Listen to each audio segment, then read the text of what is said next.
Gina Roberson, 35. Do I do the whole thing? May 3rd, 2008, Sacramento, California. I'm here with my grandmother and my cousin, Chris.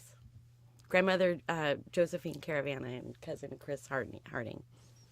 Hi, my name is Christine Harding, and I'm 56, and today's May 3rd, 2008, and I'm here in Sacramento, California, because Gina got us up here, and my relationship is a niece through my mom's side, so this is Aunt Jo to me.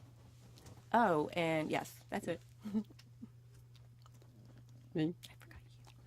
My name is Josephine Caravana. I'm 88. Almost 88. Almost 88. And I was born, today's date? Yeah. May 3rd, 2008.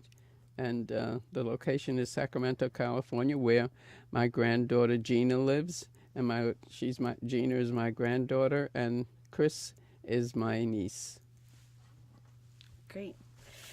Well, Nanny, we're here today because we really want to hear your story. So do you want to start by telling us about your family and your ancestors and where they're from? Oh, okay. Just talk. Oh. We want to hear it from you. My Parents? My mom and dad were born in Sicily in a little town called Salemi. And my dad had a mom and 3 sisters left. His father had died, and there was no work to be gotten in Sicily. So he migrated to the United States and stayed there 5 years. He worked as a bricklayer and then went back to marry my mom in 1910, I believe it was. No, 1912. And they got married and came out on the boat. And at the time, I thought it was very funny that they came from this town and came to Palermo with the whole family. They stayed in one room. I don't know how many they were. And to see them off, because I think they had to get there by carriage, the horse and buggy or the donkey, because they're noted for their donkeys in Sicily. Well, anyway, and they came to the United States, and I think they started in Boston, and they came down to finally to live in New York, Brooklyn, New York, and we have now. My mom and dad had 6 children, 3 girls and 3 boys. The girls were named Lucy, Frances, and myself, Josephine, and my brothers were Salvatore, Carmine, and Jerry. He was the youngest one. And for the most part, we lived a really nice life, and we lived in a ghetto, Italian ghetto, with very little. We never had any toys. We played in the street and played ball and hopscotch and hide and seek. But I don't know. We had real happy days. There were some stressful times. We had some of the mafia people hanging around on the other corner, but they were good to us. They never bothered the family. I have a question. What was your childhood like, and what was your fondest memory of childhood? Well, as I said before, we really played a lot. We went to school.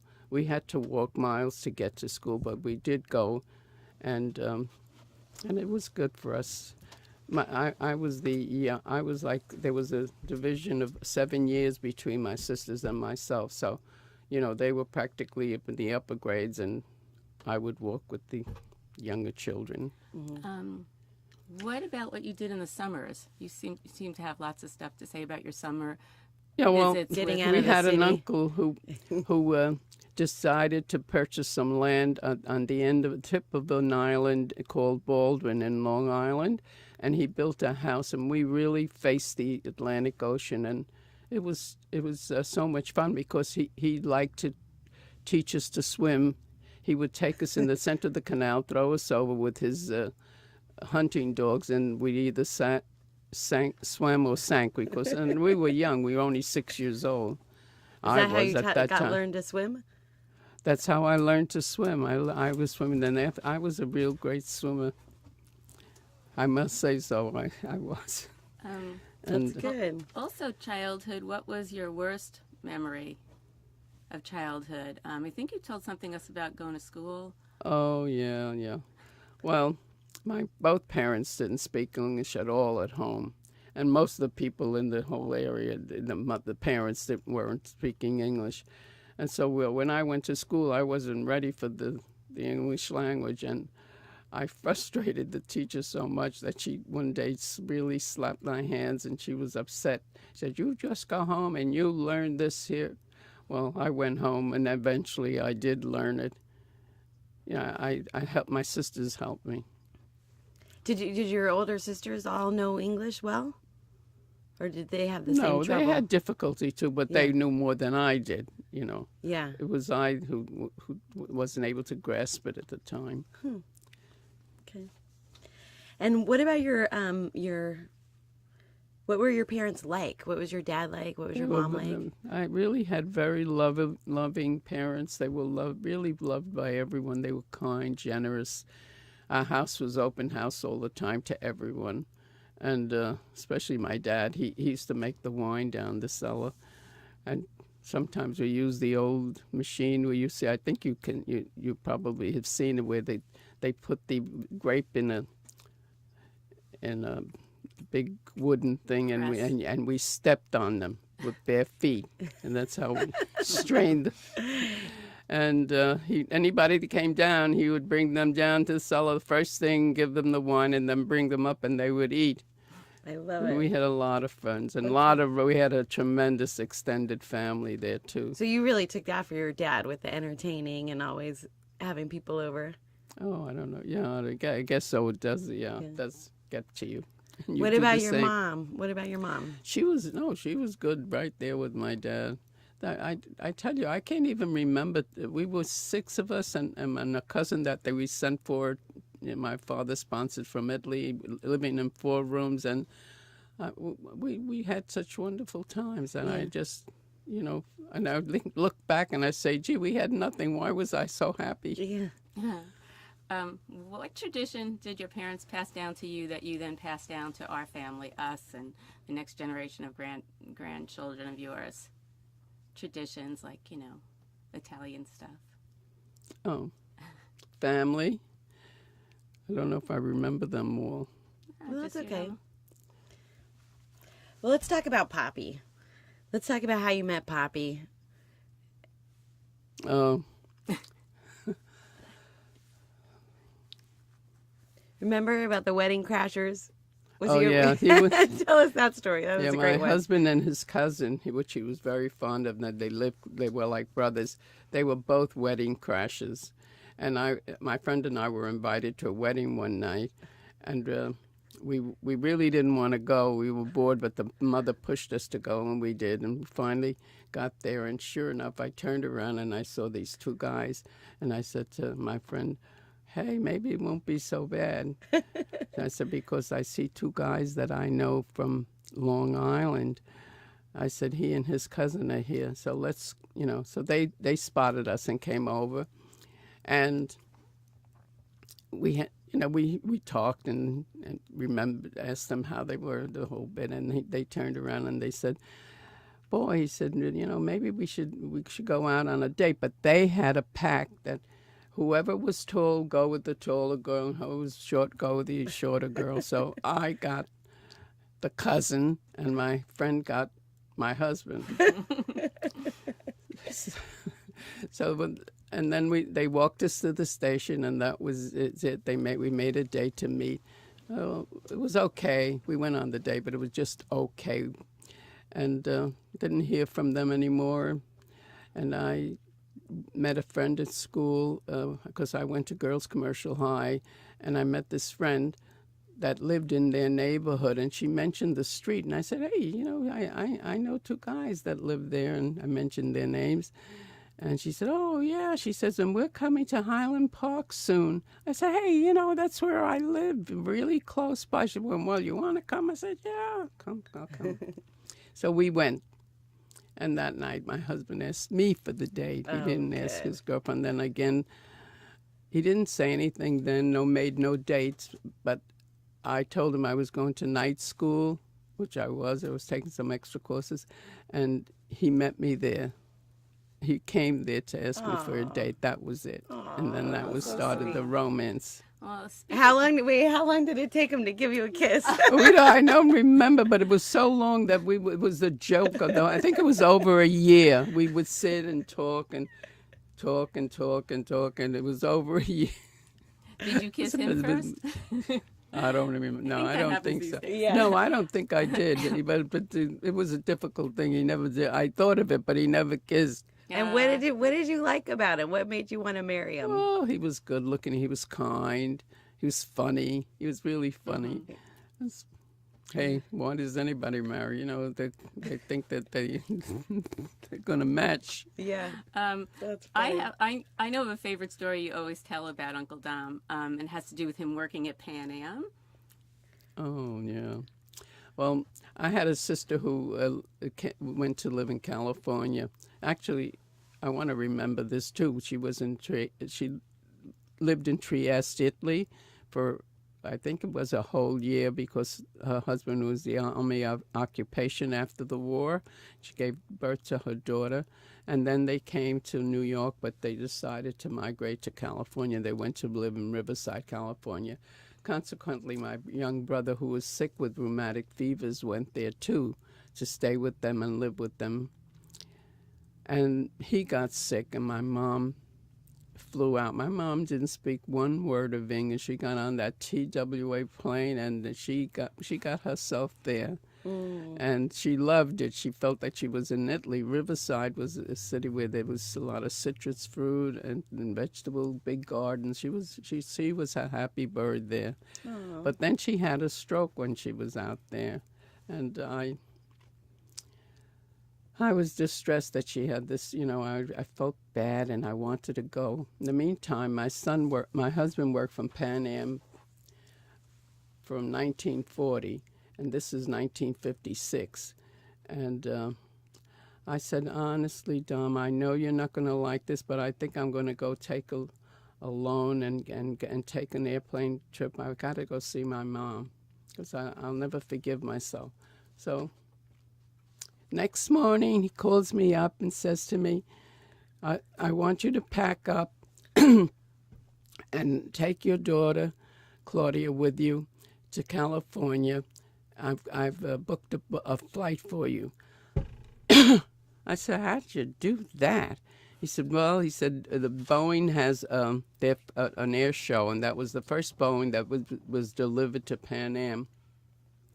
So I took the plane, and in the plane I met a lot of other employees. See, only the employees were allowed to. They didn't have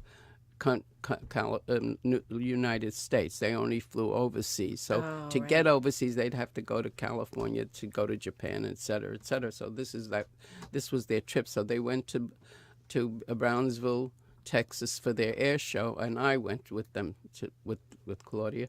But you know, these were all people that were working for Pan Am, and they knew. So I don't know how we got to.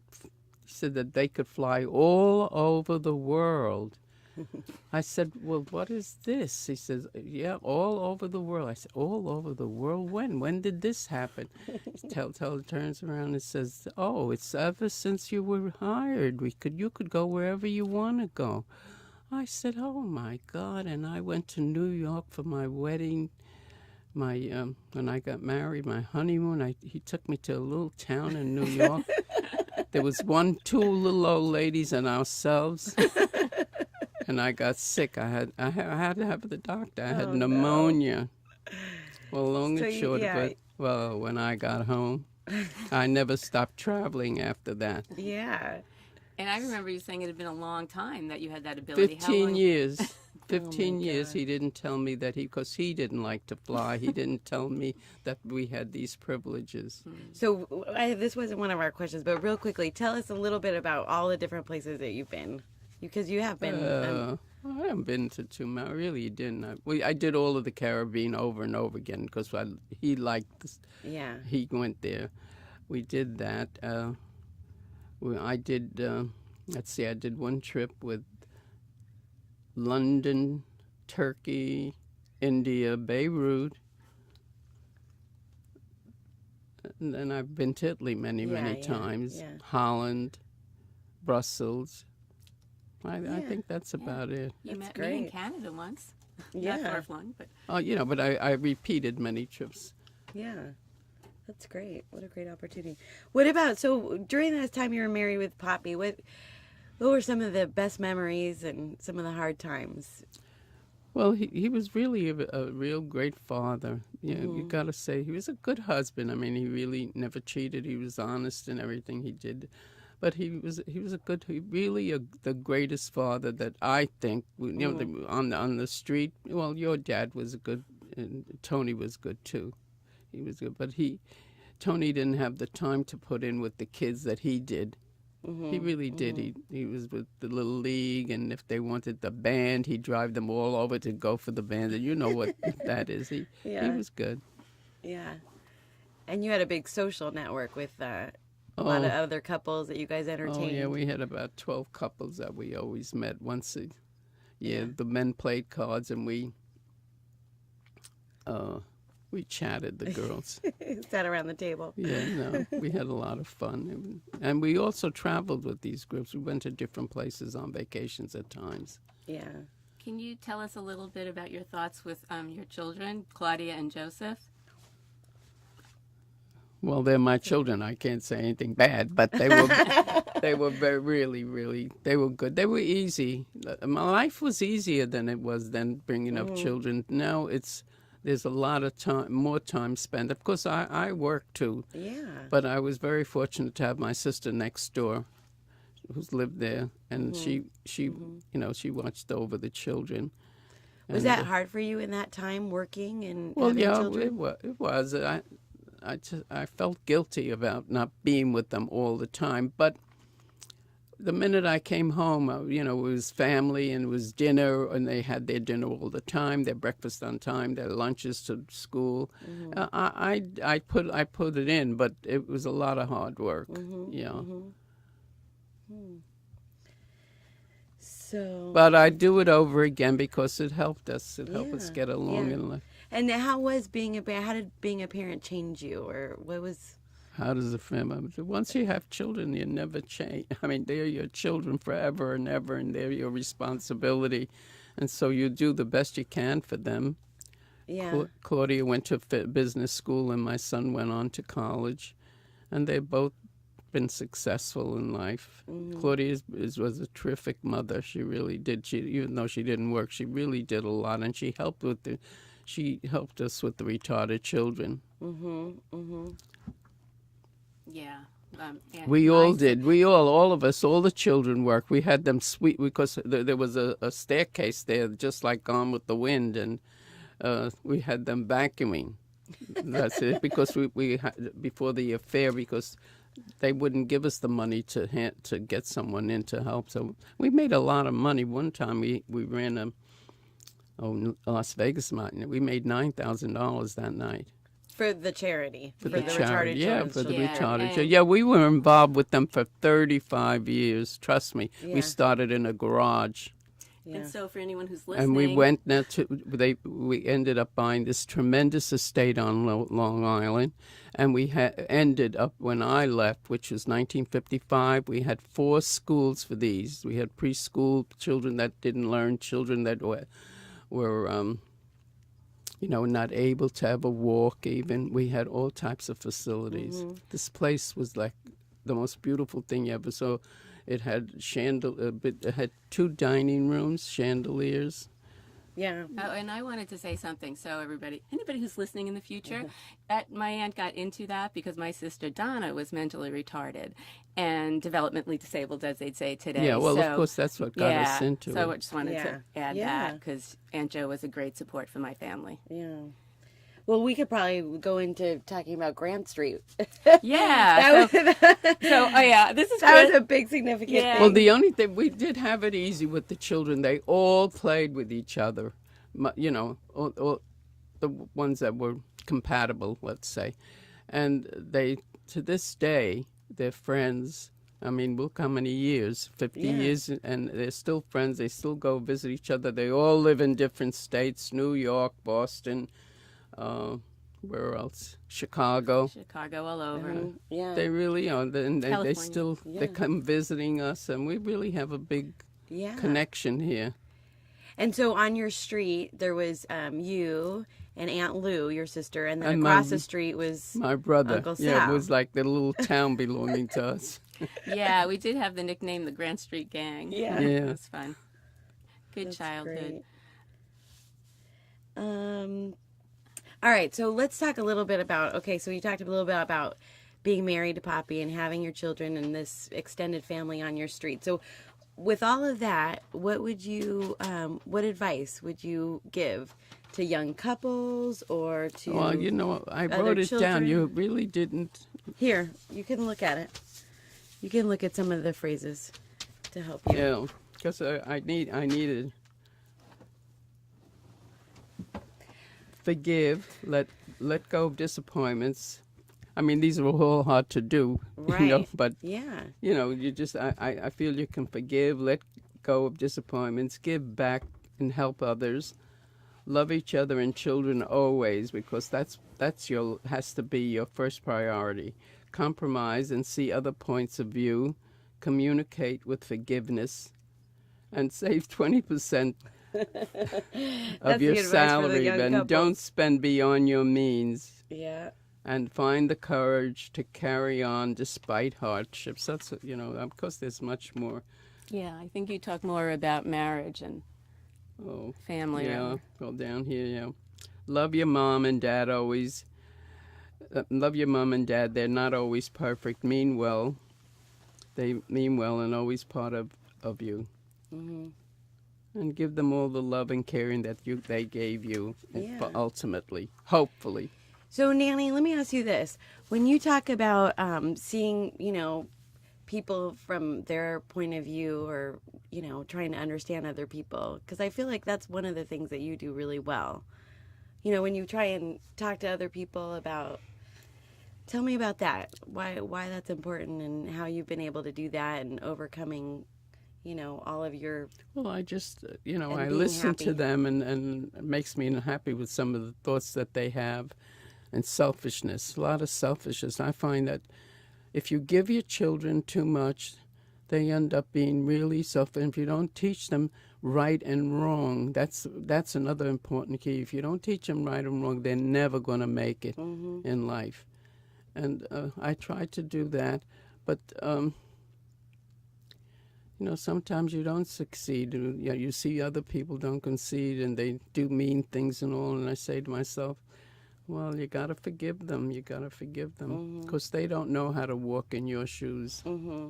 Yeah. See, they don't know if they don't understand the person. If they would only try to realize what that person is going through by walking in their shoes, they will never understand it. Yeah.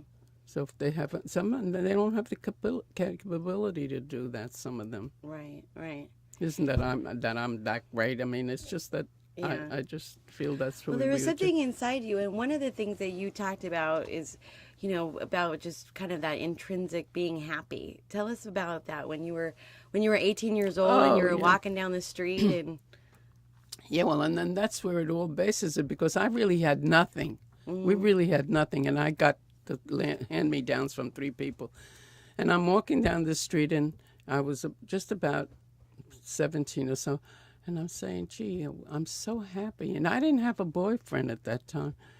I said, why am I happy? I just was happy. That's it. I said to myself, why am I happy? And I was Not that I'm that happy, smiling and happy anyway. Oh, yes, you are. You've been happy your whole life. You're right. Yeah, no, but when I worked with all these men and I helped them and all that, I get so intense with my work that and I have a type of a face that gets sad, because I want to get finished and do, I used to find myself, they just say, come on now, smile, when they walked in, the boys. They used to say that to me. I don't know, I became a mother, even in the insurance business, I became a mother to these guys. And I did do a lot of good to them in that I believed in buying a house before buying a car. And that I pushed them. Yeah. One guy came in, and he was a pretty good producer. And he said, I'd like to buy this little apartment, but I don't know if I can make it and pay it. I said, just do it. Don't think about it. Just do it. Sign your name, and you will set your goals, and you will make it. And most of those 5 men that I really pushed through this did it.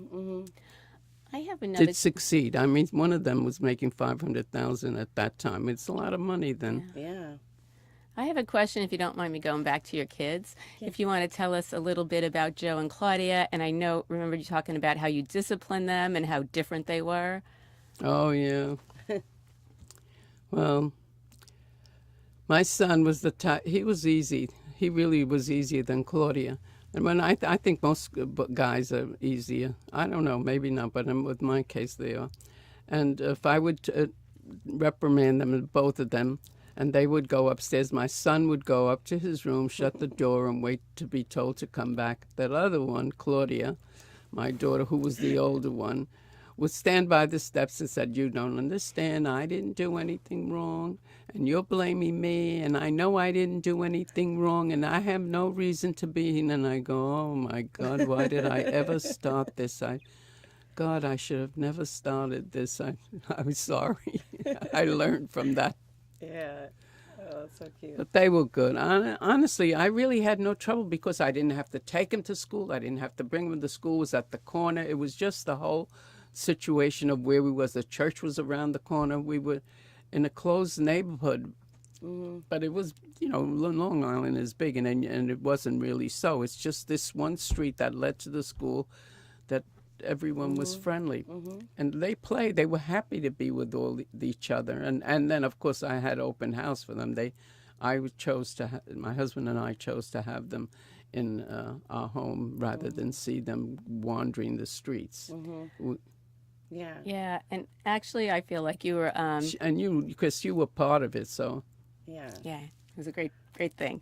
But I think you were a great role model for the future generations of working women, because I don't think there was anybody else I knew at that time who did so much. And it wasn't like the working woman who had tons of people helping her and watching her kids full time or cooking for you. Well, I had to go to work because he wasn't making enough money. And when we bought this house, because my sister really pushed me, and she wanted me. She didn't want to be alone without herself. So we put $10 down on a deposit on a house, which was $12,000. And I didn't even have the $2,000 to give to them. Well, anyway, I did find I borrowed, and then I didn't like the borrower who gave it to us. So I went to the bank and I got another $2,000 and I repaid it. And that's how we got into our home. And I did. Truthfully, I wanted to be with my family, too. We were moving from Brooklyn, and there were a lot of black people coming out, and the school system wasn't getting good at all. And I had changed them into Catholic school for a while, and then we moved to the island.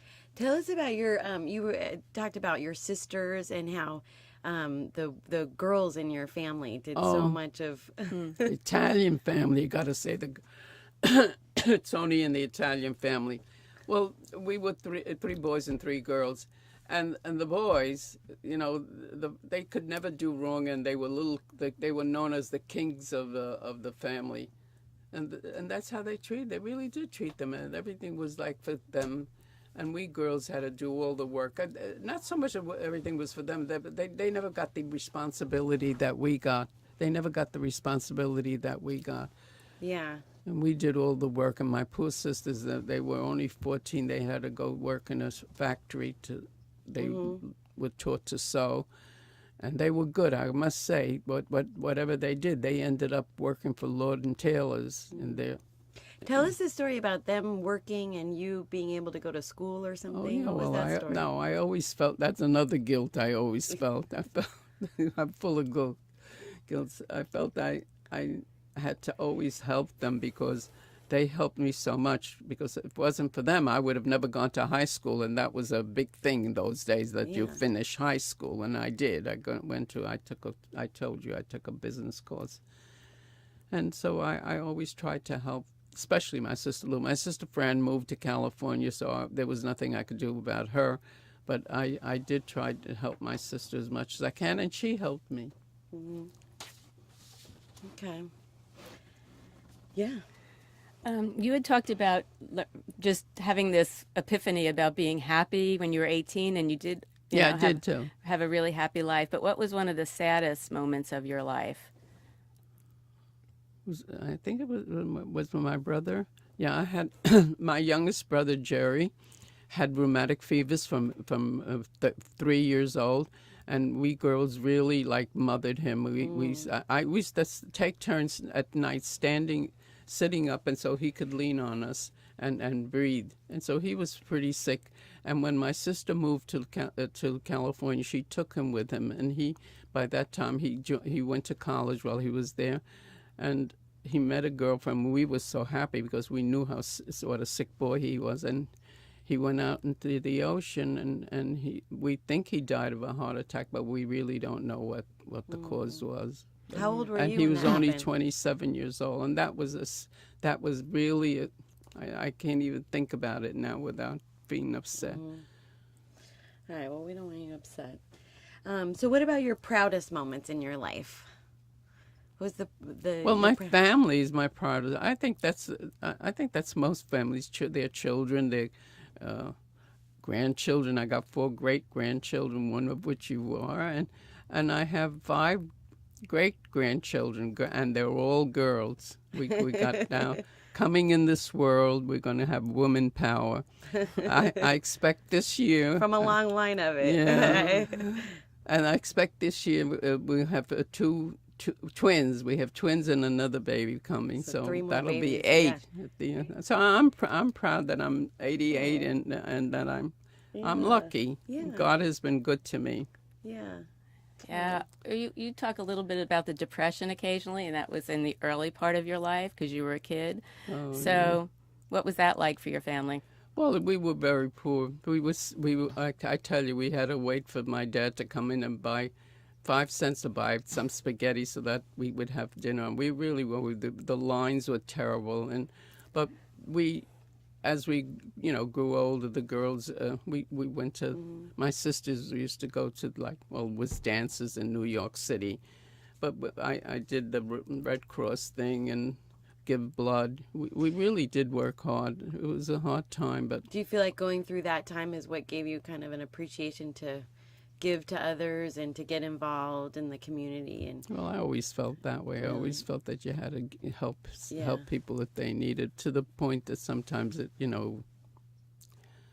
was not necessary. There's stories I don't even want to tell you about. So what's it like getting older? And I don't like it, but I never really felt old until I was 80. And that's when I started slowing down, and that's an upset to me. I didn't like getting older. Well, but hey, it's inevitable, and I'm here a long time. So if God wants me, I'm ready. Oh yeah. Do you think about dying, Aunt Jo? I think about it. It's scary. But all I know is that I've gotten more faith in God in the last 20 years, and I truly believe that there's something else for us there, and that's all I'm hoping for. That He'll let me in. Does your faith give you some comfort and your faith? You talked about that you pray. You always tell me, "Oh, I prayed for you." Well, I pray an hour every day. Oh. Every day I pray an hour, so. And does that give you comfort to know that? Yes, a you lot died, of things. yeah. I think that, well, between my friend and I, we're both prayers. And she's even a little, she's more than I am. And so I think some of the things have come true through Really? prayers. I really do feel that way, yes. Yeah. So That's great. And we want to know how you'd like to be remembered. And what you'd like to be remembered well, for. you better let me Yeah. read it. I told you, Yeah. I told you last night. You better let me read it. Well, yeah. No. First, answer Chris's question about what would you like to be remembered for? Yeah. When you're gone, what are we going to be talking to you about? Where did you Well, write it? no, not what we say when you pass away at your funeral. We'll say wonderful things. But, what have you left for us? We can tell you if you know, but I think you know. Well, love your family. Mm-hmm. Hope they think that I did a lot of good in this world. And I love your family. Hope they think I did good in this world. And